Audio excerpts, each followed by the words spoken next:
isso, conhece de fato a realidade dos ribeirinhos e também das comunidades aí em torno do interior do Amazonas, e isso que o senhor fala é extremamente importante. A gente viu que foi noticiado, inclusive, em alguns veículos, e também o relatório da ONU também aponta esse descaso no interior do Amazonas, recentemente divulgado. Então, isso é extremamente importante que o senhor pontua essa questão e essas acusações que são feitas ao presidente Jair Bolsonaro, mesmo no governo dele, que são acusações infundadas, uma vez que é feita, né, essa indicação foi feita aí, por exemplo, pelo senhor que é senador da República, foi feita e que não foi cumprida. Então a gente deixa isso bem claro, que os senadores estão trabalhando, mas que não é cumprida essas indicações dele. Eu disse na época, quando a gente estava falando de índios, eu disse, olha, eu estava falando com o pessoal do Unifisco, ou foi da Coca-Cola, era uma videoconferência. E eu disse, olha, vão acusar o governo Bolsonaro de genocídio. Vão esperar morrer índio para depois estar acusando, né? E querem acusar. Se eles tivessem antecipado, feito um hospital de campanha em São Gabriel, talvez não tivesse morrido esse tanto de gente que morreu. O que eu digo é isso, é a prática. Vamos lá para o senador. Ultimamente, agora, nós tivemos um oferecimento de 30 milhões em emendas extra. Ligaram no meu gabinete, eu mandei a chefe de gabinete aceitar. Muita gente criticou, né? E eu disse a quem me entrevistou, a Folha de São Paulo, a antagonista, o meu orgulho é muito menor do que a necessidade do meu povo, muito menor. Aceitei. Para você ter uma ideia, nós mandamos 30 milhões para o interior agora, 600 mil para o município, 3 milhões para Manaus, 1 milhão para algum, e 350 mil para todos. Ou seja, se você juntar o que eu fiz agora mês passado, 30 milhões de reais, e pegar a ajuda de 100 mil dólares da Greta, vocês vão ver do que eu estou falando, tá? Você vai ver do que eu estou falando. Então, eu não sou bolsonarista, eu sou justo. O que estão fazendo com o presidente é uma injustiça muito grande, é uma manobra. Então, a gente tem que devolver esse dedo apontado para a cara deles, porque são eles que pecaram. São eles que têm nódoas ambientais, e não nós. Então eu tenho orgulho da política florestal no Brasil. Não é essa mentira que eles... Agora precisamos sim de ajustes, precisamos... Né, daqui a pouco vocês vão entrar em BR-319, e eu vou dar o exemplo da BR-319 que é pura hipocrisia, né? Esses ambientalistas, então, que são moldados, então, né, senador Plínio, eu vejo que esses ambientalistas são moldados pela mídia para tentar essa manobra, né, de defender uma Amazônia, mas uma Amazônia que para eles é uma Amazônia fictícia, né? É aquela dos lagos de águas azuis, né, das Índias com seios duros e longos, né, de todo mundo bonito. É aquela Amazônia que eles imaginam, que não é. Eles não imaginam uma Amazônia de crianças com vermes, né, com hepatite. Que é comunidades ribeirinhas que são esquecidas. Eles não querem saber disso, é porque na realidade, eu estou lendo muito sobre isso, e eles têm uma política de preservação mesmo, floresta. Tanto é que eu denunciei, e vou continuar denunciando, a compra de terras no interior. Eles compram, né, tem uma ONG estrangeira, mas eu pego a Natália para ser uma laranja, ela compra a posse de um ribeirinho aqui, a posse do outro, quando vai ver ela é dona de terra desse tamanho, para preservar, para não tocar, esquecendo que ali mora uma família que herdou do pai, que herdou do avô, e que não é dono. Da noite para o dia, o ribeirinho é expulso da terra onde ele cresceu, onde ele nasceu. Então, nós temos que agilizar a política. Agora tinha um projeto nesse sentido, de dar o título definitivo a quem mora na terra. A garantia de que ele tem a terra, né? É o primeiro passo, isso não tem. E o segundo é em renda. Como é que o caboclo vai comprar o sal, o açúcar e o óleo? Não é renda. Não é renda. Então, esse pessoal fala demais e não faz nada. A gente tem que dar possibilidade. O Macron quer ajudar? O Macron quer ajudar, manda uma fábrica, manda para cá uma fábrica de perfume de vocês já usam mesmo nossa essência do pau rosa, né? Então manda para cá, que a gente vai fazer. Mas não, manda uma empresa do Volkswagen para cá, governo da Alemanha, para dar 2 mil empregos, mas não, só querem criticar, né? São vários motivos aí, e um deles é que realmente se o Brasil for usar um pouquinho a mais da terra do que usa, a gente só usa 10% da terra, a gente vai tomar conta do mundo na produção. E a gente lembra também que há manobras políticas não só no âmbito nacional, há manobras políticas também no âmbito mundial, não, né? Mas é o mundial que domina. Entendi. É o Rockefeller, os Ford, a Casa Real da Inglaterra, é o Império, quando era o Império da Holanda. São eles que mandam, é a Alemanha. Eles fazem as grandes organizações entre eles, aí sustentam as menores e as pequenas. Então, essas que chegam no Brasil são aquelas de ataque, de denuncismo, né? Quando você vai fazer uma BR, vai fazer uma hidrelétrica, por exemplo, eles mandam as ONG ir lá fazer movimento, testar, aquela que chama a atenção do mundo. E os grandes vão lá no Banco Mundial e dizem, olha, não financia não. Se financiar o Brasil, estão matando índios, eles nos impedem esse crescimento. E eu sinto muita dificuldade no governo Bolsonaro pela falta exatamente de quem assuma e diga que ele está certo no que ele pensa. Sim. Na narrativa, às vezes ele exagera na narrativa. Sim. Então, nós que somos amazônicos, a gente tem que concordar com o que o pessoal do Exército pensa. A gente tem que defender. Eu não posso me conformar. Quando eu vejo esse cara falar dessas besteiras que fazem saber que morrem mais de 1.000 crianças antes de completar um ano. Isso sim é genocídio. Isso é genocídio. Senador, em 2019 o senhor foi eleito o melhor parlamentar, né, no Prêmio Congresso em Foco. Ao que se deve todo esse prestígio?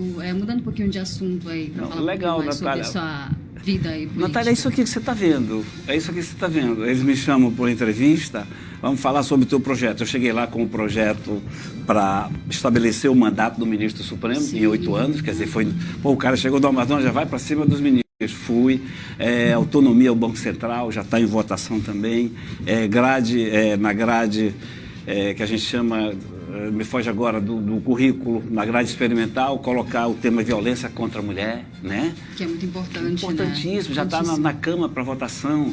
Então a gente foi em temas grandes e assumindo, né, dizendo o que pensa.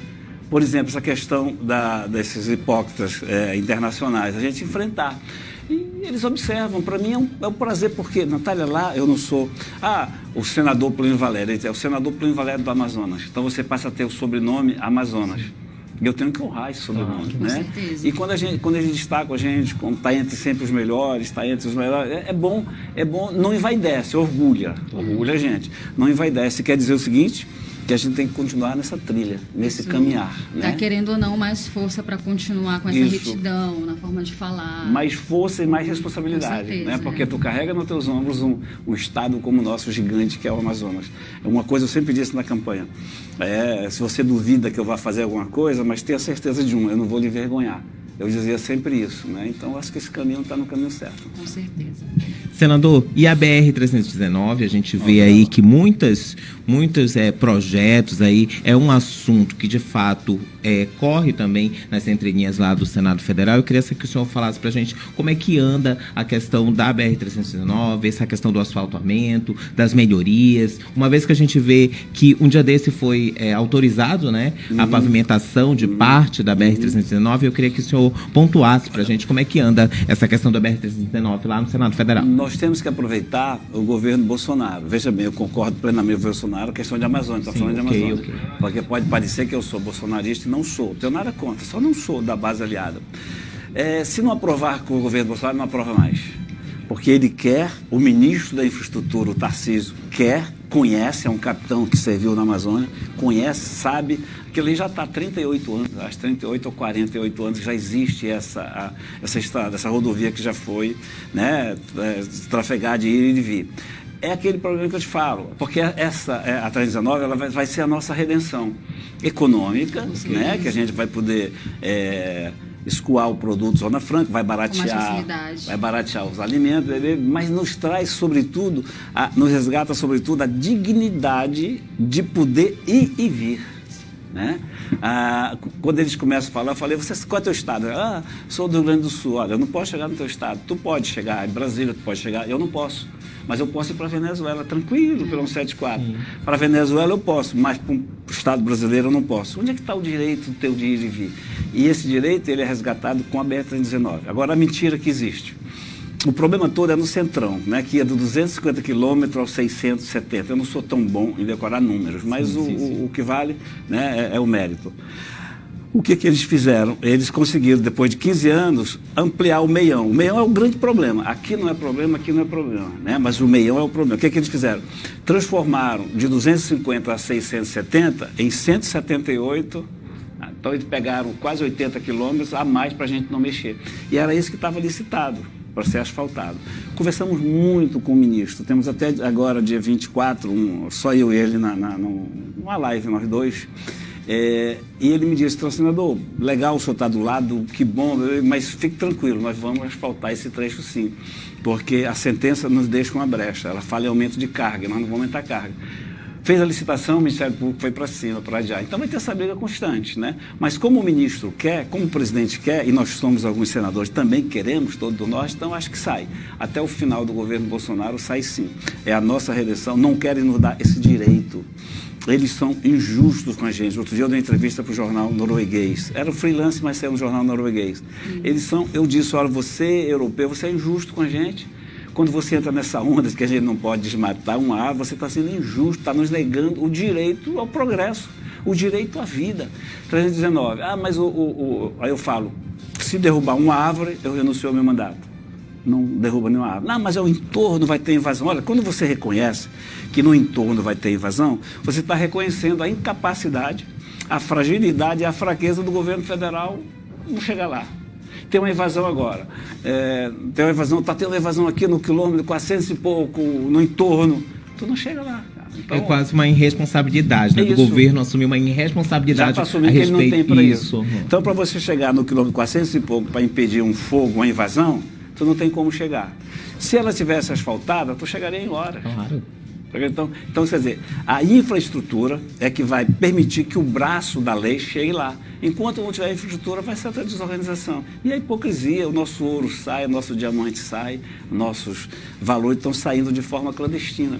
É muita hipocrisia em torno disso tudo. Agora, só para finalizar, eles são muito poderosos.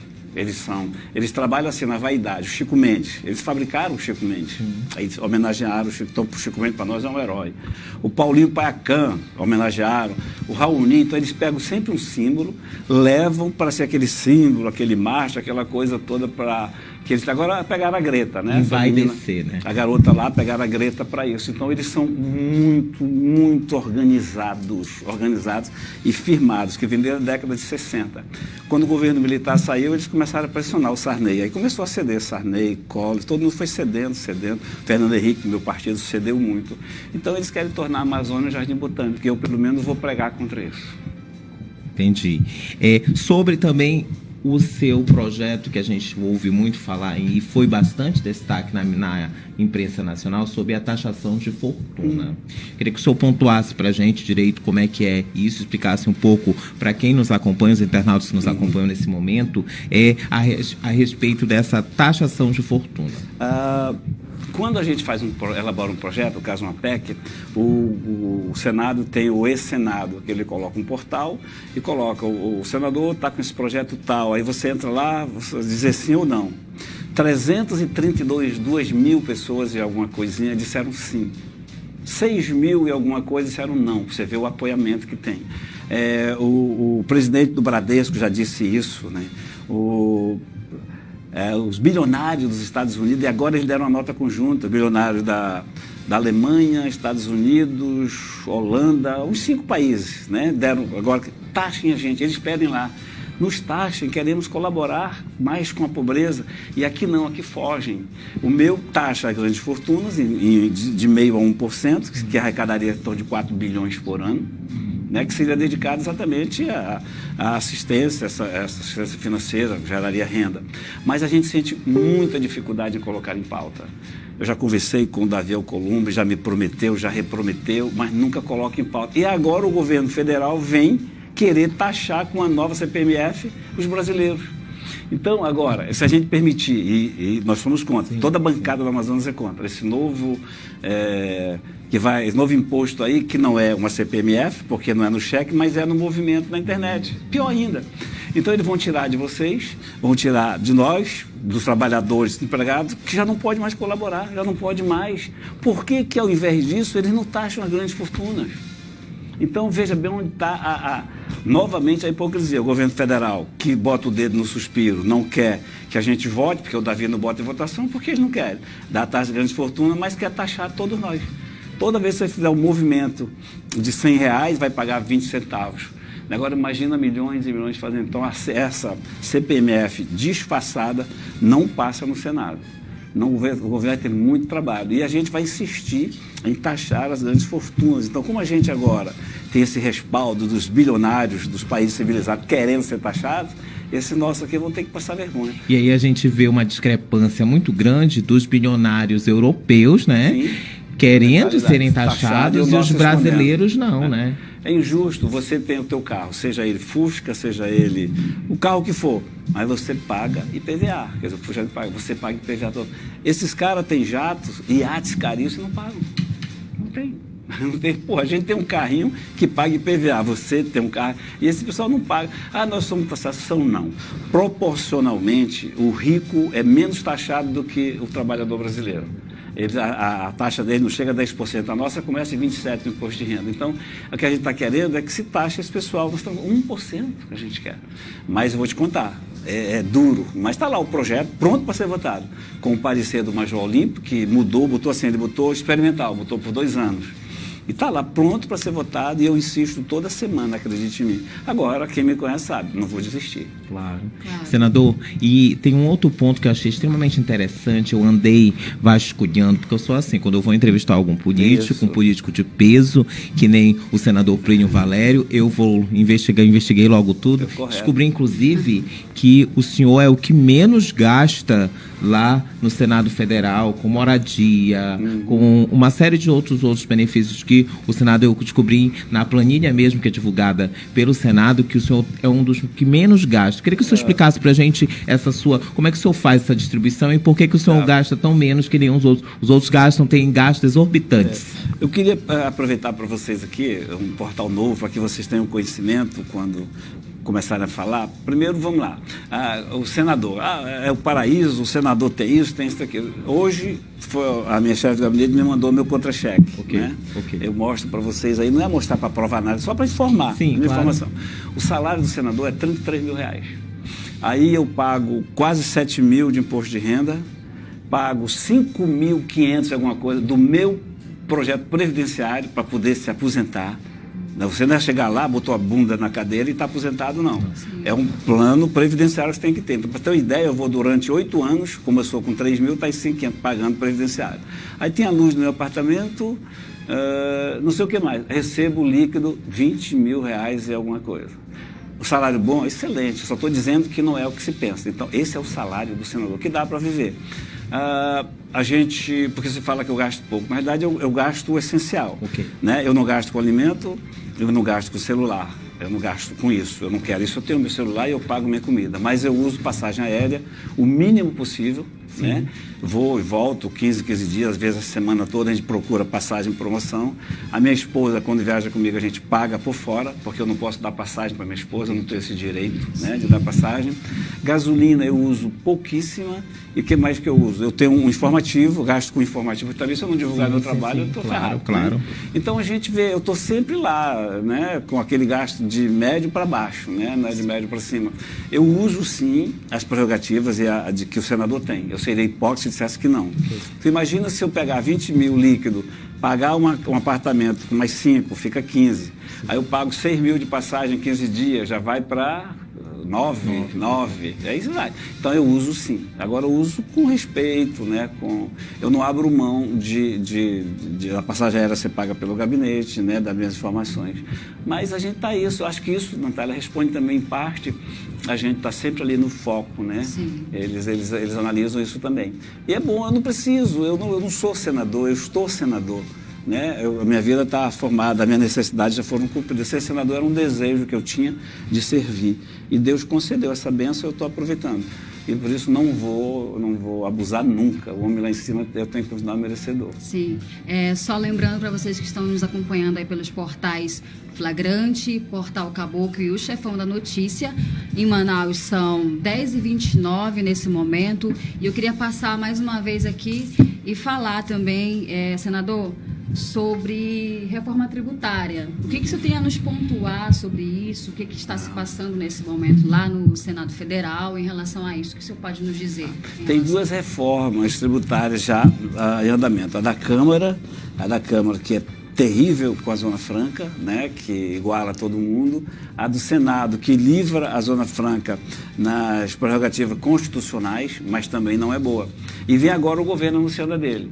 Então, seja qual for a reforma tributária, vai exigir de todos nós, amazonenses, a bancada amazonense, mais uma vez, aquela célebre guerra que tem a Zona Franca. Vocês já sabem, eu fui criado vendo, vou salvar, vamos brigar, mas sempre lá vamos. Essa briga, sempre, né? mas lá vamos nós de novo. Mas é a nossa obrigação. Porque elas todas, elas querem unificar todos os impostos, todo o recolhimento. Se você unificar o IPI, ISS, PIS, PASEF, se a nossa oferta de IPI, se a nossa renúncia fiscal no IPI for igual aos outros, estamos ferrados, porque é o que diferencia a Zona Franca, muitas coisas, mas principalmente o desconto, abre mão, renúncia fiscal do IPI. Então, se você iguala todos os impostos, o Brasil todo, ferra com a Zona Franca, acabou com a Zona Franca. Então, lá vamos nós para essa batalha constante. Então, a gente tem assessoria que está analisando, mas, grosso modo, é isso. Todas elas nos colocam em perigo a Zona Franca de Manaus, porque tira as vantagens. Se você tirar as vantagens da Zona Franca, acabou com a Zona Franca. Nós moramos longe, temos dificuldade. O que nos diferencia é exatamente esse tratamento redundante, diferenciado que nós temos em relação à renúncia fiscal. Se acabar com a renúncia fiscal, acabou com a Zona Franca. Mas nós vamos dar conta disso sim. Os outros senadores, eu conheço agora de perto o trabalho, vocês podem se queixar, mas em relação a defender o Amazonas, defender a Zona Franca, a bancada é unida nesse sentido. Os companheiros são todos guerreiros. Nós vamos ao nosso primeiro intervalo e na volta nós continuamos aqui com a presença do senador da República, Plínio Valério, que está falando um pouco sobre diversos assuntos do Senado Federal brasileiro e dando também aí um pouco do balanço das suas atividades lá no Senado Federal. A gente volta em instantes, lembrando que nós estamos simultaneamente pelo portal Flagrante, Cabloco e O Chefão da Notícia. Então, nós voltamos em instantes com mais entrevistas com o senador da República, Plínio Valério.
Senador Plínio Valério, a Ana Rita que falou.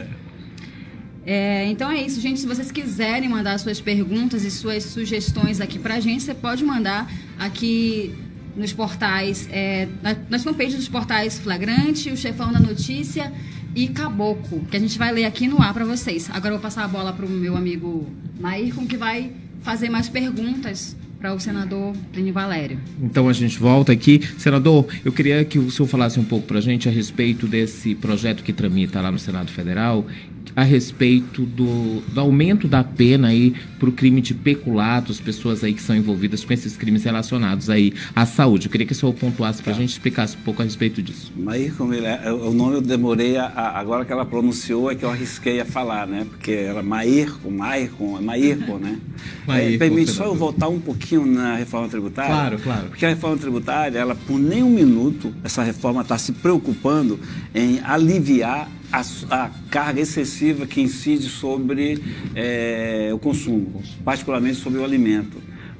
Uma reforma tributária que não centrar em que é preciso aliviar a carga tributária da comida, do alimento, para que sobre um pouquinho de dinheiro no bolso do trabalhador, a gente não pode deixar ficar desse jeito. Então eu vou concentrar muito na defesa da Zona Franca, né, disso tudo que é obrigação, e nessa questão de aliviar a carga tributária que vai em cima do consumo, particularmente em cima do alimento, que lá não diferencia.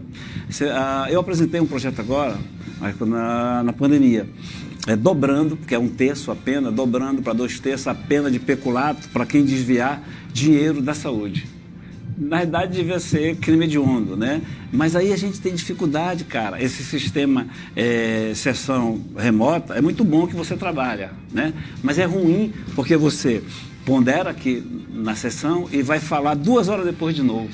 E quando você tem nas comissões temáticas, você fala, grita, esperneia, vai escambau, briga, né? Então a gente está sentindo falta. Esse projeto não foi colocado em pauta, né? Então a gente tem uns 3 projetos bons que não foram colocados em pauta, mas a gente vai continuar a aproveitar e até final do ano vai aprovar, dobrando a pena desses criminosos que desviam o dinheiro da saúde, porque isso é um crime hediondo, né? E desviar dinheiro em plena pandemia, quer dizer, se tivesse forca, pena perpétua aqui, seria pena perpétua, né? Ou seja, colaborar pelo genocídio da população, né? Sim, são criminosos. E o que acaba que acontece... E a gente viu vários casos, né, aí de vários estados que estão envolvidos nisso, né? Nesses inclusive desvios, o nosso, né? Inclusive o nosso. Infelizmente, inclusive o nosso. Vivendo isso num momento de pandemia onde as pessoas mais precisam da saúde. É incrível isso. E não só no estado, né? A gente vê no município também, nos municípios também no interior do estado. E pegando já também um gancho nisso, eu queria que o senhor falasse um pouco para a gente, além disso, um pouco sobre a sua atuação no geral lá, o senador lá no Senado Federal. E também eu queria que o senhor falasse para a gente, comentasse um pouco o que o senhor acha dessa política, da questão política no Brasil. Como é que o senhor acha lá no Senado Federal essa questão do presidente Jair Bolsonaro no Senado Federal? Eu cheguei no Senado com um recado que eu prometi dar em nome do Amazonas, né? Dizendo bem alto e bom tom que o Amazonas, que é o estado maior da federação, o mais rico, que é isso, que aquilo, portanto me autorizou a dizer que eu não vim pedir esmola. Eu vim aqui exigir justiça para o Amazonas. Então, isso eu deixei bem claro. Outro discurso, eu falei que eu ia contrariar alguém, às vezes até ofender, mas que eu não vim para participar de um concurso de Miss Simpatia, né? Eu não sou candidato a Miss Simpatia. E que também, muito menos, o mestre de cerimônia. Então, se você não estiver preocupado só em agradar, né, você acaba fazendo o seu trabalho respeitoso, construir muitas amizades boas, amizades assim que eu gosto de destacar, tanto nova como experiente. Por exemplo, o senador Tasso Gereissati, que é experimentado, a Anastasia, são meus amigos, né? E o capitão Stevenson, que não tem nem 40 anos, que é novo, que é meu amigo. Então, a gente equilibrou e tem muitos amigos lá, mas fazendo isso, dizendo o que pensa. Nunca escondendo o que pensa. E sendo companheiro, né? Sendo companheiro. Então a gente consegue tramitar. O Senado, eu costumo dizer que lá a gente nem deveria ter CPF, tem que ter o CNPJ, né? Que você é uma instituição. Porque se você vê alguém dizer, não, o senador vota comigo, eu tenho... Mentira. Mentira. O senador ele é independente, ele faz o que quiser, né? Ninguém manda no voto do senador. Não manda. Então, cada um faz a sua atuação. Eu tenho a minha atuação regional, eu tenho compromisso com o Estado. Se eu tiver que decidir entre República e Estado, eu fico com o Estado, mas dá para fazer os dois. Conciliar, ajudar a República, se despir das vaidades, né? Ajudar a República e ajudar o Estado do Amazonas. E o momento político, agora o presidente Bolsonaro baixou um pouco, né? A fervura, ninguém vê mais a água fervendo. Né, a chaleira, como a gente diz no interior, a chaleira não vai, né, estourar. Então ele baixou um pouco agora. Eu acho que esse diálogo é preciso. Olha, a reforma da Previdência, a gente comentava vindo agora aqui com vocês. Nós aprovamos a reforma da Previdência, o governo Bolsonaro aprovou, sem ter que cooptar ninguém. Aprovamos com a responsabilidade que todos nós temos. Nem o governo federal conseguiu fazer a reforma da Previdência. E o Bolsonaro conseguiu de cara. Então ele devia ter aproveitado esse caminho e dialogar com a gente. Não, mas ele foi para o ataque, né? Ao Congresso, ao Supremo, aí o Supremo revidou, a gente às vezes revidou ou não. Então eu costumo dizer o seguinte, que enquanto o Executivo, entenda-se Bolsonaro, presidente da República, pretender intervir no Superior Tribunal, né? No Supremo Tribunal Federal, enquanto o Supremo Tribunal Federal pensa que pode legislar no lugar da gente, enquanto a gente achar que pode amordaçar o presidente, a democracia está em falência, está caída. A gente tem que se respeitar. Nenhum tem que entrar. Eu não posso executar, né? O Bolsonaro, o presidente não pode nomear ministro e o ministro não pode legislar. Cada um na sua. A gente legisla, o presidente executa e o Supremo julga. Hoje você vê ministro do Supremo se antecipar, dando a opinião dele do que vai ser. Não sei se vocês estão sabendo, mas nós assinamos lá, tem um pedido de impeachment do ministro Gilmar Mendes. Eu assinei. Ia comentar sobre isso. Nós somos uns 15 ou 20 senadores que assinaram, eu assinei lá. Prisão em segunda instância, lava-toga, impeachment de ministro, estou junto, em nome do Amazonas. Estou assinando sempre em nome do Amazonas. Então é a bancada do Amazonas, então, já Não. Só da bancada só eu. Só eu. Cada um faz o que acha que tem que fazer, né? A gente não critica ninguém. Eu só digo que em nome do Amazonas, né, por representar o amazonense, eu sempre estou assinando essas pautas que a gente chama de pautas bem avançadas. E aí vocês pediram o impeachment do Gilmar Mendes. Agora você pergunta, vai prosperar? Particularmente eu acredito que não. Mas é um avanço, claro, né? É um avanço de 20 senadores assinarem, como foi o avanço na lei da fake news.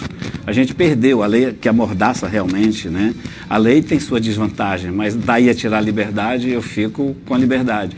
Nós perdemos, foram 44 votos a favor da lei e 32 contra. Eu fui um dos 32. Então a gente é isso. O parlamento é isso. Democracia é a vontade da maioria. Você degladia, você briga. Perdeu no voto? Paciência. Vamos para outra briga. O que manda no parlamento é o voto. Outro ponto dessa questão do STF, senador, é a questão de... O senhor defende o mandato de 10 anos para o presidente, o ministro do STF? Eu cheguei com uma PEC, foi também uma das coisas que eu fiz, assim, uma PEC logo de entrada, limitando o mandato do ministro do Supremo para 8 anos. Por quê? Porque eu entendo que essa coisa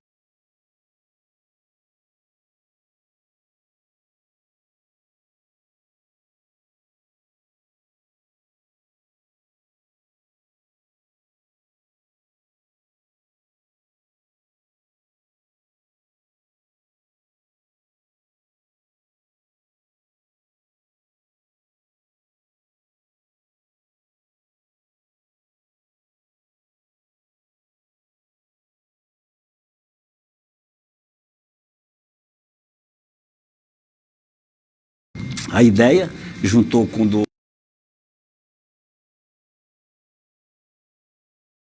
o Lazier, pegou que o presidente tem 30 dias para nomear quando vai pagar, e nós temos 60 para referendar.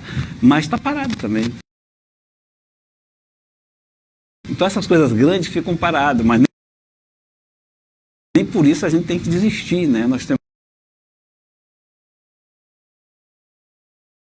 ainda 6 anos e meio.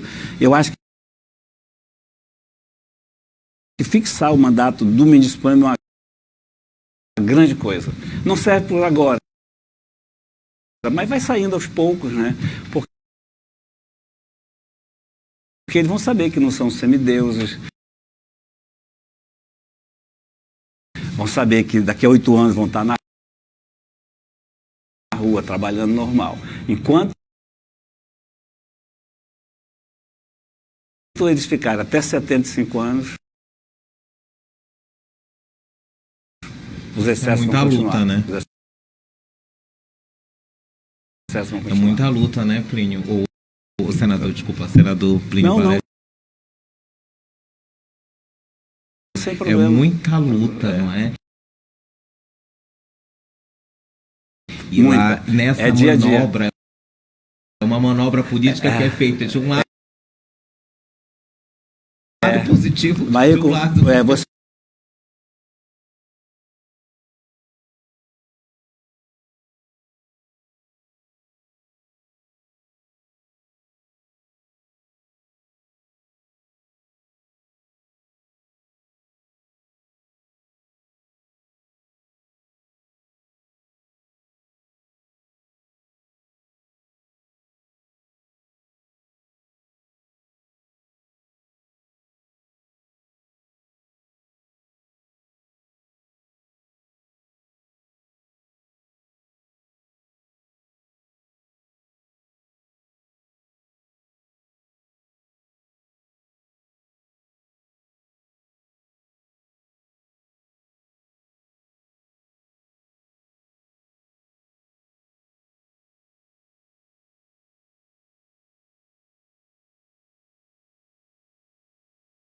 vídeos que eu conheço, eles não carregam um paneiro com a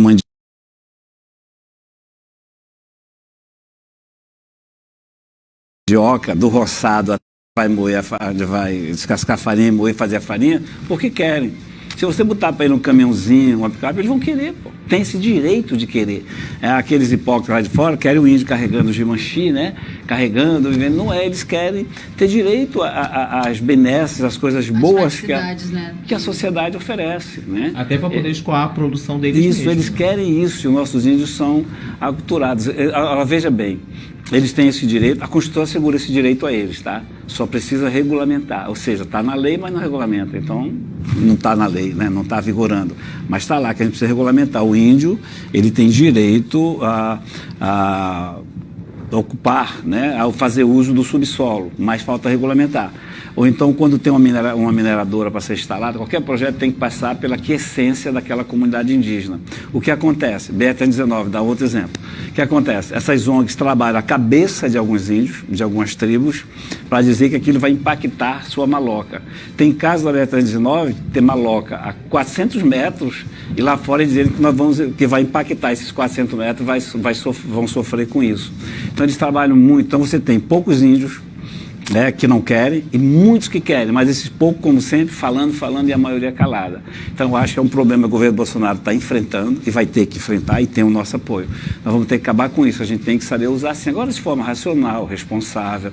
Está aí, a Amazônia está preservada em 70%. Né? O Amazonas é 97%. Quem está desmatando no sul da Amazônia, ali em Apuí, né? Quem está desmatando são aquele pessoal que está vindo do Paraná, de Santa Catarina, Rio Grande do Sul, que não tem a cabeça que nós temos. Pois é, exatamente. Então, eu acho que com responsabilidade, mais cedo ou mais tarde, esse assunto está vindo, mais cedo ou mais tarde vai ser decidido, sim. Certo. Só lembrando para vocês que essa transmissão está sendo feita por 3 portais, o Caboclo, o Flagrante e o Chefão da Notícia. Eu vou dar mais uma lidinha aqui nos nossos comentários. A Sheila Leite falou assim: o senador Plínio Valério é um gigante, luta pelo nosso interesse, pelo interesse do povo do Amazonas e do Brasil. A Liliane Cabral comentou assim: ligadinha nesse programa top, tudo muito esclarecido, o apresentador está de parabéns nas perguntas. Temos aqui também mais um comentário da Sheila Leite: o senador nos enche de orgulho e esperança que podemos ter políticos de excelência. Que bom. Legal. Então eu vou passar agora para o Maírco novamente para fazer as perguntas. Então, senador Plínio, obrigado aí pela participação dos internautas que nos acompanham simultaneamente aí pelos portais. Muito obrigado, a gente, no programa Cara a Cara de hoje, tendo a honra de receber aqui o senador da República, Plínio Valério, e também saber um pouco da sua atuação, dos projetos que são feitos lá no Senado Federal e que as emendas também, ele está comentando aqui com a gente um pouco de tudo, já falamos de Zona Franca, PR-319, Previdência Tributária, Previdência, reforma reforma tributária e reforma também da Previdência, e pontuamos também muitos pontos aqui positivos e negativos lá do Senado Federal. Senador, eu gostaria que o senhor também comentasse com a gente um pouco da sua visão no panorama político, tanto no Estado quanto nacional. Nacional, a gente, essa briga, né? essa autoalimentação bolsonarista com petista, né? Um precisa do outro hoje em dia. Um esculhambando com o outro esculhambando com um, né? A direita com a esquerda, a esquerda com a direita. Né? Não vai findar nunca, porque um precisa do outro. Então, se a gente permitir essa disputa, né, só entre os dois, como eles querem, não tem espaço. E eu vejo um espaço para quem for do centro. Eu acho que se apresentar um candidato do centro, admitindo que ele é centro, né, admitindo que o Bolsonaro tem razão, que o PT tem razão, que o Bolsonaro está errado, que o PT está errado. Se eu tiver uma pessoa nesse sentido, com nome, aí dá para entrar aí. O PSDB, né, tem o Dória, que não é unanimidade com a gente, né, o Álvaro Dias do Podemos também sai, o Tasso Gereissati seria bom nome dos políticos. A gente não vê surgir assim. O Ciro é candidato, você tem o Bolsonaro, vai ter alguém do PT. Então, o momento é conturbado, mas nessa bipolarização perigosa, perigosíssima entre direita e esquerda, né? E a gente tem que entrar aí no meio e acabar com essa disputa entre direita e esquerda. Então, eu vejo um momento muito delicado e não vejo assim ninguém ocupando esse espaço ainda definitivo para se tornar candidato. No Amazonas, a gente tem uma eleição de prefeito agora, né, de prefeitura. No começo, vocês até não perguntaram, então é bom porque já existe essa consciência, né, de que eu não serei candidato em hipótese alguma. Pois é, a gente ia entrar nisso, daqui a pouco a gente ia entrar nisso. Se vocês não perguntaram, é porque já sabem que eu não sou candidato em hipótese alguma a prefeito, né. Eu disse isso desde o começo. Vários motivos, não tenho o perfil de prefeito e não trairia essas pessoas que acham que eu estou fazendo um bom trabalho e acreditam em mim. Não vê. E não vê ainda assim também, a gente fala, vai voltar o Amazonino, né? Tem o Davi, aí começa a falar os nomes, o Amazonino é o mais falado. O Amazonino, ele tem respaldo, sim, eleitoral, para chegar no segundo turno. Não vejo ele com potencial para ganhar uma eleição de novo, mas isso são prognósticos meu, de Plínio Valério cidadão. Eu acho que o importante é o Arthur, que faz um bom trabalho na prefeitura, deve ter o candidato dele. E eu, se tudo permitisse, como eu quero, não participarei dessa campanha. Porque eu não sou dono. Pegando essa deixa aí, a outra pergunta seria, o senhor está apoiando alguém nesse momento? Não estou e nem pretendo. Porque eu acho o seguinte, Natália, Maírton, a gente, eu fui votado 835 mil votos, sim. Arredondando para cima um pouquinho, eu tenho 34 mil e tal. Eu não sou dono desses votos. Eu derrotei o Eduardo Braga por 230 mil votos. O cara é ex-governador, senador, deputado federal, estadual, ministro, escambau. E nós derrotamos ele com o voto de vocês. Eu fui instrumento para que a gente derrotasse esse pessoal. Mas eu não sou dono desses votos, né? Eu acho até que eu posso influenciar minha família, alguns amigos, mas chegar, não, meu candidato é a Natália aqui, é o Maírton, eu quero que você vote nele, aponta assim.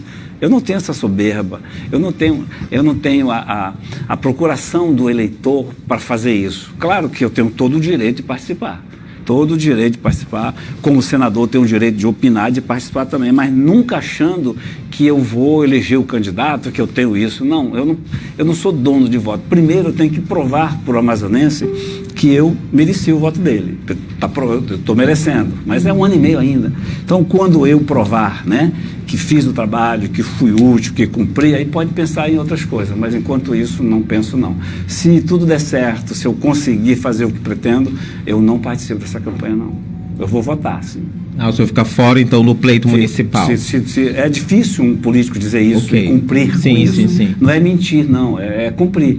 É muito difícil, porque você tem o PSDB, se o PSDB tiver um candidato, é do PSDB, já tem que pensar nisso. Sim. Mas se não for do PSDB, vai apoiar um outro. E a gente, claro, a gente acaba se metendo, mas nunca querendo decidir a eleição achando que eu sou dono dos votos. Fora que deve ser bastante procurado, né? Bastante procurado. O estado todo, né? Eu fui eleito com a votação de Manaus, 630 mil votos, mais ou menos isso, eu sou ruim de número.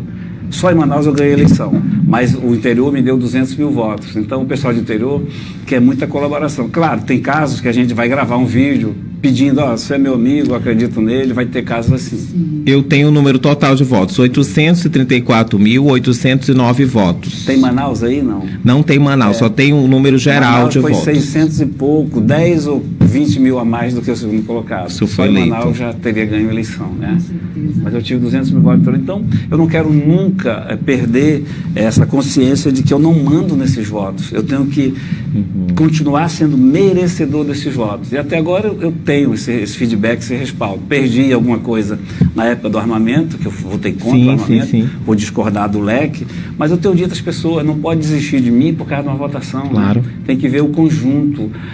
Por que eles ofereceram 30 milhões extra de emendas, alguns senadores e outros não? Eles analisam lá e vê, o Plínio Varela aqui votou muito com a gente, governo, aí acha que eu sou aliado. Eu não sou aliado, eu sou consciente de que a gente tem que apoiar. Então, se você pegar das votações do presidente Bolsonaro, eu devo ter votado no mínimo com ele 85%. Senador, o senhor é vice-presidente também da Comissão de Assuntos Econômicos, né? Isso. E do Senado, e também integrante do Grupo Muda Senado. Muda Senado. Queria que o senhor falasse também. É complicado, é exatamente isso, né? Ser da comissão não é legal. Então, dá um prerrogativo, um poder, que o Omar Aziz é o presidente. Então, o Amazonas controla. Ok. Então, o que passar de ruim para a Zona Franca não vai passar lá com a gente. Vai ser engavetado, não sei, a gente vai lutar de qualquer maneira, nós fique tranquilo em relação a isso. Agora, o Muda Senado, você tem no Muda Senado, a maioria dos senadores chegaram agora. Sim. Não tem uma trajetória política como a gente teve, né? Que a gente aprendeu olhando para o Rio Juruá, as curvas e chegando, desaguando no mar, né? Acaba no Amazonas e vai para o mar. Então, e eles são muito assim, não são radicais, mas tem um pouco de falta de traquejo, que a gente chama, né? Então eles querem assim, isso aqui. Mas a pauta do Muda Senado é muito boa. A pauta do Muda Senado é prisão de segunda instância, lava-toga, mandato de ministros, impeachment de ministro, é bem avançada. Mas de vez em quando eles lançam alguma coisa que não tem nada a ver, né? Que a gente sabe que não vai dar certo. Então a gente que é mais experiente, o Álvaro Dias e eu, que são assim, os dois mais experientes, né? A gente vai contornando aqui, contornando lá, mas é um movimento gratificante, que tomou conta no país todo, é muito respeitado, Muda Senado. Mas aí você fala que volta porque ela falou, a gente conseguiu conquistar exatamente com essa consciência, porque se eu ficar só Muda Senado, com a pauta só do Muda Senado, vai ser só aquilo. Então eu tenho que ter a pauta do Muda Senado, a pauta do Estado e outra extra, e a gente trabalha nisso e consegue. Eu sou um dos fundadores, sendo do Muda Senado, estou com eles, mas tem coisas que não dá para ir, entendeu? Que são coisas muito, muito reta. Muito reta. Reta que eu digo não é correto, né? Reta que eu digo assim, eu quero chegar naquela câmera. Então, já bati aqui, se eu for direto, né? Sim. E aquela câmera eu tenho que levantar e ir por aqui. Então, Entendi. se eu for reto, eu vou ter barreira o tempo todo. Senador, eu também queria saber quantos senadores participam do Muda Senado hoje? Assim, varia um pouquinho, 2 ou 3, mas em média a gente tem mesmo certo ali entre 20 e 23. 20 a 23. Senadores que participam, né, do Muda Senado. 20 e 23. Então, só lembrando para vocês que estão nos acompanhando aí pelas nossas fanpages, nós estamos sendo com transmissão simultânea pelos portais Flagrante, Caboclo e o Chefão da Notícia. Nós estamos hoje aqui recebendo o senador Plínio Valério, que está nos contando um pouquinho mais sobre a sua atuação no Senado Federal e nos respondendo a perguntas. Já passou e já falou sobre reforma tributária, sobre a extração de minerais aqui no Amazonas. E agora eu vou passar novamente para o meu colega Maicon para ele fazer mais perguntas. Então, senador, o senhor falou um pouco sobre a questão também desse seu projeto que tramita a respeito da violência, né? Violência contra a mulher. Isso, a violência contra a mulher, que o senhor pede, inclusive, que seja incluída, né? Isso, na grade transversal do ensino público. Eu levei isso aqui, mas quando eu fui vereador aqui, aprovamos, mas Sim. O prefeito vetou, e eu levei para o Senado. Foi um dos primeiros projetos que eu apresentei. Aí você tem o senador Paim, que corre e diz que está com você. O senador Paim é um excelente criatura, excelente senador. Então você tem muitos aliados. E um ótimo articulador, Isso. né? Um então, ótimo articulador. Você tem muitos aliados. Conseguimos aprovar no Senado, né, que cria na grade transversal do ensino público brasileiro o tema violência contra a mulher. Né, mostrando lá para o menino que ele não que mulher não é propriedade, que mulher, quando diz não, tem que respeitar. Então, ele vai ser educado nesse sentido. Na Câmara, agora me foge o nome dela, uma vereadora do PSDB, ou vereadora, olha, a senadora, a deputada federal do PSDB de Roraima, sim, ela melhorou, cara, lá eles ampliaram para isso, para aquilo, para a Lei Maria da Penha, ficou muito bom o projeto, que já passou na comissão, está pronto para ser votado e não foi votado ainda. Eu tenho até uma conversa com o Rodrigo Maia pedindo que ele coloque em pauta, porque é extremamente importante, né? E esse aí foi um projeto também que o pessoal achou legal isso. A gente tem alguns projetos que eles falam, cara, a gente assina isso de graça. Eu falei, pois é, eu tentei fazer como vereador em Manaus, não conseguiu. E vou conseguir como senador da República. Você vê como a vida é gratificante. Isso é tão interessante porque a gente vê que o número de violências contra a mulher que sofrem crimes de feminicídio é muito grande, né? Aqui no estado do Amazonas, por exemplo, a gente teve casos assim, casos... O todo está em você ensinar desde cedo para o menino que a menina não é propriedade, né? A mulher não é propriedade. Então, o garoto é educado, fala, olha meu filho aqui, meu filho é macho, mostra o pinto aí para ele, né?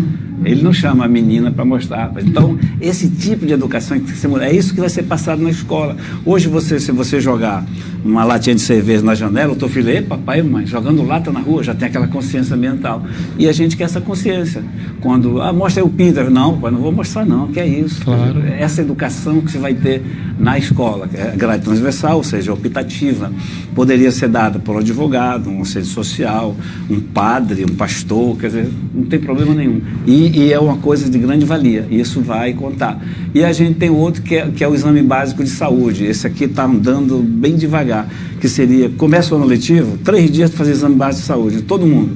Descobrir se o garoto enxerga bem, se ele ouve bem, se ele mastiga bem, se ele tem verme, né? Porque os pais não têm dinheiro e não têm consciência para fazer esse exame. Então, se o poder público te dá isso, né? Aí você tem exame, você vai... E tem mecanismos, né? A gente sabe que o poder público tem mecanismo disso. A administração ajuda, a educação ajuda e a Secretaria de Saúde faz. Porque isso evita, inclusive, né? Lá na frente, que ele se ausente da aula, né? Ele acaba desistindo. O garoto está lá na aula. Aí eu chamo o pai, olha, o teu filho, a gente fala e ele não ouve, ele é muito mal educado. O garoto não sabe que ele está ouvindo mal. Querendo ou não, isso interfere, reflete muito na evasão escolar. Isso, dele na evasão escolar. Porque aí ele começa a sofrer bullying, né? Sim. Aí ele está amarelo, dormindo. Pô, teu filho é dorminhoco, ele está cheio de verme, não sabe? Aí, infelizmente, vai agregar mais um problema, que no caso, o bullying, ele gera o quê? Isso. Gera uma pessoa depressiva. Ele vai sofrer bullying, com certeza, sim. Porque... E a criança, ela não tem padrão, né? Ela não tem em que comparar. Ela não sabe se aquilo é normal, não está enxergando direito, ela não tem padrão, sim, né? Se está ouvindo direito, está vendo. Então a gente vai tentar com essas coisas básicas que são importantes. Agora, mas sempre na linha de frente, brigando, peitando. O Paulo Guedes ouve sempre de mim o que não quer ouvir, eu ouço dele o que não quero, os ministros ouvem também. Não tem esse negócio não, os falsos ambientalistas também ouvem. Eu estou lá, senador da República, para fazer o que o nosso caboclo gostaria de fazer. Com certeza, a Sheila Leite acabou de falar, assim, extremamente importante esse projeto, temos que dar um basta nessa violência. Isso. Violência contra a mulher. É vergonhosa, porque considerar a mulher propriedade é a chave de tudo, né? Senador, e pegando um pouco do gancho disso também, a gente vê aí, além dessas agressões físicas, também o projeto que tramita aí essa questão também dos exames dos jovens, aí, das crianças e, enfim, das unidades. A gente vê também aí que essa questão da sua pontualidade em questões que abrangem a Amazônia, o interior da Amazônia e também a própria população de Manaus são os principais aí fatores do seu mandato de senador da República. Eu queria que o senhor falasse um pouco mais sobre isso e também sobre se o senhor pretende, se o senhor tem outros projetos, se o senhor pretende ainda essas emendas aí, e se essas tramitações, como o senhor disse, que o senhor vai continuar lutando, batalhando para que continue, e que estão a passos aí de lesmas, né? Mas o senhor vai continuar lutando lá. Eu queria que porque o senhor... esse toma lá da cá, que falam que é pejorativo, que é aquela troca, é uma coisa. Isso. E a amizade é outra. Eu vou dar um exemplo da lei de informática. Eu fui o relator da lei de informática. A lei de informática simplesmente é o que a nossa Zona Franca respira. Né? Se você deixa passar alguma coisa contra... Você não precisa ser contra a Zona Franca, você precisa tirar a vantagem dela. Okay. Eu fui relator da lei de informática. O Amazonas nem sabe disso. A gente fez tudo direito. Sabe que a gente divulgou depois. A gente fez o que queria na lei de informática, exatamente o que queria. O Omar Aziz com o assessor dele, eu com a minha assessora, o vice-governador foi para lá, o Eduardo Braga com dele. E nós, o que é que a gente quer? Quer isso, quer aquilo, isso é bom para nós. Fizemos ao nosso modo, ao nosso calado. Mas sabe por quê? Por que eu fui relator? Porque eu fui o presidente da Comissão de Ciência e Tecnologia, que é meu amigo, e ele não, na hora, ele me deu a relatoria. Pedi, ele me deu. Por que eu pedi, ele me deu? Porque quando ele pede alguma coisa minha, por exemplo, eu estou afobado, cara, eu não vou poder chegar aí a tempo, preside para mim. Aí eu saio do meu gabinete, que fica no corredor das comissões, vou e presido. Né? Ele fala, pô, eu estou precisando de ti, tem que vir votar aqui, onde é que tu está? Eu falo, estou indo para casa, voto. Essa troca salutar e saudável. Então, permitiu que eu fosse o relator da lei de informática, que saiu tudo direitinho. Então, a Zona Franca passou um perigo enorme, os amazonenses nem sabem disso. E a gente, por que esse negócio de salvar a Zona Franca? Isso não existe. Nós estamos lá para isso. Então, tem que cumprir. E é importante essa amizade, essa troca de amizade, né? E você pergunta o que mais, alguns projetos que tem em vista. A gente tem que tocar alguns que a gente, né? Okay. Agora tem que fazer algumas emendas na reforma tributária, tem que pensar algumas emendas, principalmente aquelas que prejudicam o Estado. A gente tem que começar, a gente tem assessoria para isso, né? Essa é a vantagem do Senado, você ganha aquele salário que eu te mostrei, mas em compensação você tem uma assessoria profissional do teu gabinete e extra mesmo do Senado. Então a gente conversa e vai apresentar essas emendas. O meu projeto principal é cumprir com o meu mandato, é honrar esse mandato. Eu quis tanto isso, né? Eu quis tanto ser senador da República, eu fui derrotado muitas vezes, sim, eu fui ironizado tantas vezes, mas nunca saí do caminho e consegui, no momento exato que Deus achou que eu tinha que ser. Então, a gente olhando o comportamento daquele desembargador aí que está correndo o Brasil todo, que rasgou a multa, a autoridade, e quando eu vejo o meu comportamento normal, tranquilo, né, de não me julgar, autoridade, aí eu acho legal isso, porque tudo que eu faço não é forçado, né? Quando você me chama de Plínio, beleza, qual é o problema chamar de Plínio? Não tem nenhum, pelo contrário, né? Então, essa consciência, essa maturidade que eu cheguei ao Senado é muito tranquilizador e confortante, cara, sabe? É muito bom. Essa simplicidade e humildade. Não se sentir autoridade. Isso. Por exemplo, o cara te aborda, faz o papel dele, desde que também não seja mal educado, claro, né? Que aí é o cidadão. Sim. Então, eu vejo, realmente, eu me sinto, eu disse lá no Senado, eu me sentia e me sinto preparado para ser senador. Eu acho que as derrotas todas que me impuseram e que Deus permitiu e a vitória que Ele me deu no momento certo, então era sinal de que realmente eu estava maduro para ser senador. Por isso que eu não me vejo saindo candidato a alguma coisa, voltando para, né, Senado, voltar. Eu quero honrar, eu quero fazer esse trabalho que estou fazendo com transparência total. Qualquer pessoa pode me abordar na rua sem nenhum problema, né? Claro, não pode agredir, não pode, claro, né, que você agredindo a família da gente, qualquer pai de família vira bicho, né? Eu não sou diferente. Sim. Mas eu não tive um insulto, eu não tenho, graças a Deus, eu ando sozinho ou acompanhado com uma pessoa só, eu pesco, eu atravesso a balsa, tiro um selfie comigo à vontade, ninguém nunca apontou o dedo para mim, entendeu? Senador, eu queria só mais uma pergunta para a gente. Só antes da tua pergunta, que finaliza, eu tenho uma coisa que eu gosto de dizer, um mantra que eu sempre digo: eu não sou político 24 horas, não sou. Porque eu sempre disse isso como vereador uma vez numa entrevista coletiva. Se eu for político 24 horas, quem é que vai levar minha mulher para o cinema? Né? O senhor não vai ter vida social, né? Quem é que vai carregar o carrinho da minha mulher no supermercado? Quem é que numa ausência, né? A tua filha liga: papai, eu tô chateada ali, pega lá minha filhinha no colégio, aí tu vai pegar quem?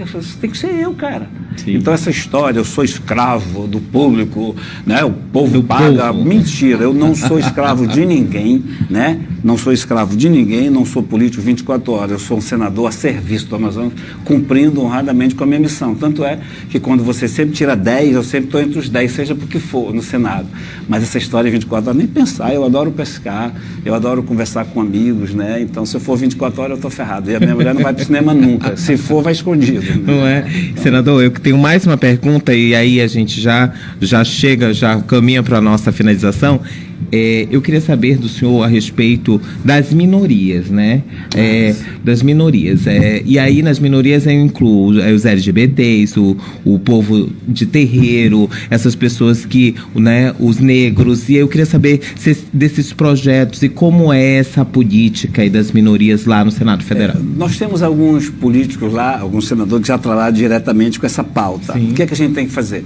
A gente tem uma pauta já grande, eu sou apoiador dessas pautas, não sou o iniciador. Você Sim. tem o Randolph, né, senador do Amapá, você tem o Contarato, senador do Espírito Santo, o próprio Paim. Então, ele sempre se preocupa com essa história, né, dos quilombolas, dos negros, dos LGBTs. Aqui, como vereador, meu histórico é de apoiar.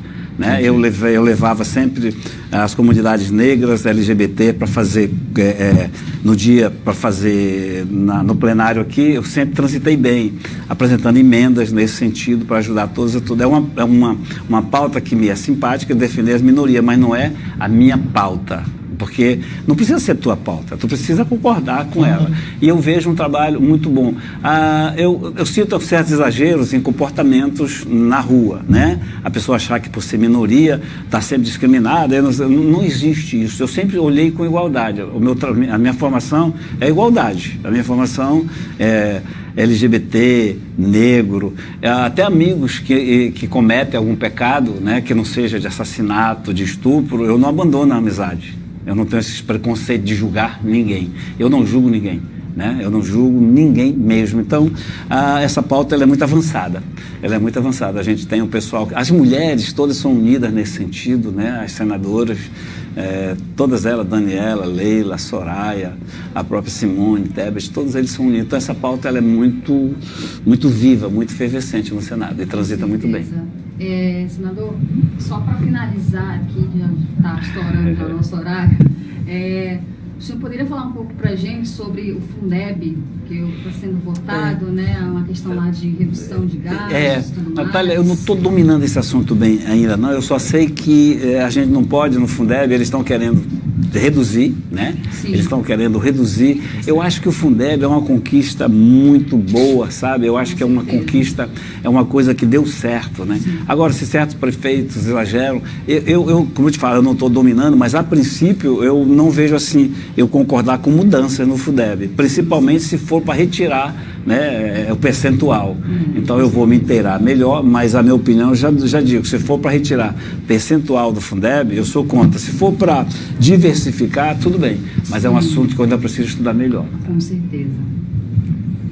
Então, você que nos acompanhou simultaneamente pelos portais Flagrante, Caboclo e o Chefão da Notícias, nós trouxemos hoje aqui na agência CFC, nos estúdios, o senador Plínio Valério, que falou sobre a sua atuação no Senado Federal e as principais emendas, as suas bandeiras de luta lá no Senado Federal pelo Amazonas, defendendo aí a Zona Franca, a Previdência, a BR-319 e outros pontos. Muito obrigado, senador da República.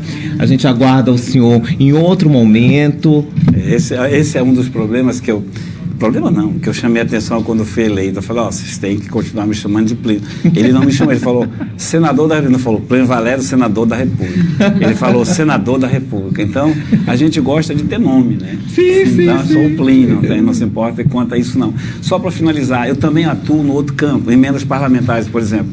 Emendas impositivas, emendas extras, emenda de bancada. Ao todo, eu já apresentei emenda em 1 ano e meio de 105 milhões de reais. Não foram liberados todos ainda, mas vão ser. Ou seja, a gente acaba também... E é isso que eu aprendi. Quando eu falo fazer curva, é nesse sentido. Eu não posso permitir que o meu orgulho, a vaidade, atrapalhe, né? Aquilo que eu disse no começo. O meu orgulho, ele é muito menor do que a necessidade da população. Então, eu quero agradecer a vocês. Excelente programa. Né? Espero que você também, gostado ou não, mas tenha tirado proveito disso. Espere de mim sempre transparência. E eu continuo assim, e vou continuar sempre. Eu sou Plínio Valério do Amazonas. Então, nunca vou envergonhar o meu estado. estado. Então, Plínio, eu queria que você, antes de finalizar, deixasse suas redes sociais e se tivesse também um site, um outro canal que as pessoas podem também estar acessando para acompanhar o seu trabalho dia a dia lá no Senado Federal. Eu vou dar o nome de vocês, que a gente tem para mandar, dar o número de vocês do WhatsApp, para jogarem para vocês todos os dias. A gente tem uma atividade muito boa. Outro dia a gente teve uma exceção no Twitter que passou de 30 mil likes, né? As pessoas gostam. Eu recebo muito elogio do pessoal dos outros estados. Eu queria que você estivesse no meu estado. Então, isso realmente orgulha a gente, né? Quando vem um assessor, uma assessora que diz, olha, senador, se eu não trabalhasse com o meu senador, adoraria trabalhar com o senhor. Então, atuante. Quando eu presido a vezamento do Senado, ali antes da volta do dia, ele diz, o senhor é que tem que ser presidente desse jeito. Quer dizer, então é legal a gente estar nisso. Então, quando eu vejo um comportamento como esse desembargador, achar que é autoridade, né? Eu me sinto feliz por saber que eu estou, que eu não sou e que tudo é uma bênção de Deus. Obrigado, senador da República. Então, você nos acompanhou simultaneamente aí pelos portais. O caracara.com de hoje fica por aqui, na apresentação de Maírcon Castro e Natália Garcia. E nós voltamos no próximo programa, trazendo mais políticos do Amazonas e também pessoas aí. Lembrando a você que o nosso programa além de trazer os políticos e falarem das suas atuações, a gente traz também os pré-candidatos à Prefeitura de Manaus e também os pré-candidatos a vereadores, e nós voltamos ao outro momento, e você pode continuar nos acompanhando pelas fanpages aí do portal O Chefão da Notícia, Caboclo e O Flagrante. Então nós voltamos no próximo programa. Até logo e muito obrigado pela sua participação. Sabe uma coisa que ficava simpática? Era